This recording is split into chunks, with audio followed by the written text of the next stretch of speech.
Back to call as we go. G'day, Glenn. Good morning. I just wanted to comment on Scott Morrison's Minister for Women's Safety. The ABS cites that last year more men were murdered than women, and also that of all murdered children, 46.8% were murdered by women. So this idea that violence in Australia is all men abusing women and children is completely false. And to me, Scott Morrison has just fallen for this feminist propaganda. Well, he certainly, he and his office, not just him, but he and his office certainly drew the conclusion that they better do something. Otherwise, the background noise from the left and the media and from left-leaning political organisations were going to drown out any chance he had of getting a message across. And to some extent, he might well be correct. But I have to tell you, Glenn, the idea that we have a Prime Minister for women is just off. I mean, surely the Prime Minister is for everyone. Well, but we've had a Minister for Women and Girls for years and no Minister for men and boys. Yeah. But still we have extremists on the street chanting, screaming, swearing that Scott Morrison is a misogynist, running a patriarchy. It's absolute insanity. He's never going to stop that, Glenn, is he? They will never be convinced ever in a million years. Yeah. The people on that street are extremists, and this will not make them follow Scott Morrison. They'll say it's not enough. So what would you have preferred him to do out of interest? I'm not being a smart aleck. I'm intrigued to know. I think he should come out and say, no, we're not running a patriarchy. We have an office for women and girls.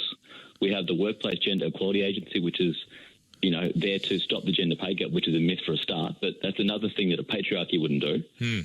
Talk about all the anti-violence programs they've been doing. These people saying that, Australian women are in danger. Australian women are like the safest women on the planet. The ABS cites that for every 100,000 Australian women, 0.7 are murdered a year.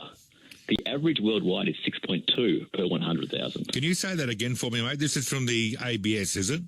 The ABS cites that for every 100,000 Australian women, 0.7 are murdered a year.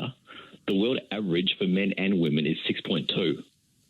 So that's what Scott should be saying, not cowering to these people and demoting men and promoting women and coming up with new offices for women's safety and task force. And this is, it's feminist madness. And a Prime Minister for women, let's not forget. Yeah, Prime Minister for women. I mean, if you're watching this overseas, you wouldn't believe this was a conservative right-winger. You would think this was a far-left person from the Greens Party. Yeah, well, look, I agree. I agree. That's if you're looking from elsewhere and witnessing what was happening here, you would think that. Mind you, even though if he did make that point, see, he made a very valid point a couple of weeks ago. He said you can protest in this country and not get shot. Now, that is, that's true. That's one thing that we have. How the protesters were wrong. Say that again. He didn't address the reasons why the protesters were wrong. They're saying that women aren't safe. The fact of the matter is there's nowhere in the world where women are more safe. Yeah. That's what he should have said. Well, he might well have. I don't think he's ever going to win that argument. The noise of the left is going to drown it out. But I think he was entitled to say, it is pretty safe to protest here. There are a few things we should be thankful for. Of course, that was taken by the left and thrown back in his face. And then, of course, the usual suspects get behind it, the left of the body politic and the left-leaning media. And then it becomes a real thing where all he was doing, in my estimation, I don't know what your take is, but he was just stating fact. Yeah.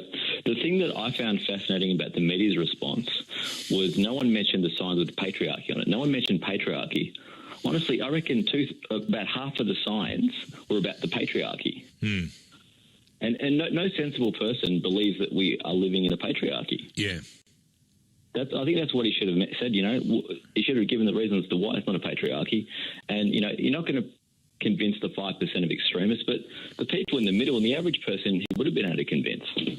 Well, particularly if he had support of strong members of his cabinet. For example, the new Prime Minister or Prime Minister for Women has, and I think she's been a very effective foreign minister, but she's been MIA, hasn't she, on this debate? I mean, if someone was going to come out and argue on behalf of the government, it might have been handy that it was a woman standing next to the PM saying, hello, I'm part of this team, and what you're saying is not right. Did you see her in Senate estimates when she was asked about, her agency was asked about the gender pay gap? No. Her agency was asked, what is the gender workplace hours gap? And the agency leader, Libby Lyons, said they didn't have the resources to collect the data. Mind you, the data is on the ABS website. She knows exactly what the gap is, but she knows it will destroy her whole agency if it comes out. So she said, no, we don't have the resources to collect it. Yeah. Mind you, this agency got $6.6 million a year, and they can't get data that's on the ABS website. Yeah, well, that says a lot about a lot of things, doesn't it? It sure does. All right, mate, nice to talk to you, Glenn. Thank you for calling. And Glenn's not on his own. I can tell you that there are plenty of listeners, and I shouldn't make the assumption necessarily that Glenn is a conservative. It sounds like he might be. But there are plenty of conservatives listening to me thinking, what happened yesterday? Where did our conservative government go? Now, I'm sure there'll be plenty of fair-minded observers that will look on and say, well, what was he to do? Every day there's another invention aimed at discrediting anything he claims to have achieved on behalf of any Australian, let alone women. Some of it not all of the left's doing. I mean, Andrew Laming was a gift. And a goose and one or two other things, I think it's fair to say.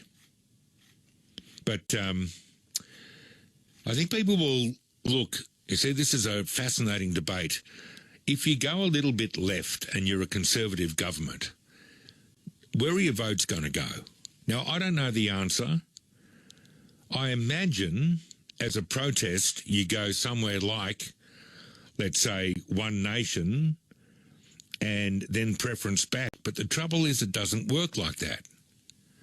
I was absolutely gobsmacked to see that the One Nation vote doesn't even close to 100% come back to the coalition. Now, I would have thought it was not unreasonable to, describe One Nation as more conservative than progressive. I don't think there's anything revolutionary in that. Yet there is a significant proportion of One Nation voters who vote One Nation and then preference Labor. So, anyway, it's a fascinating conversation. It really is, and we might talk more about it as the week goes on. But I can tell you, just as Glenn has there, so too many others who think, PM, please argue your case. 131873, 21 after 1 after midnight in Queensland. G'day, Joel. G'day there, Luke.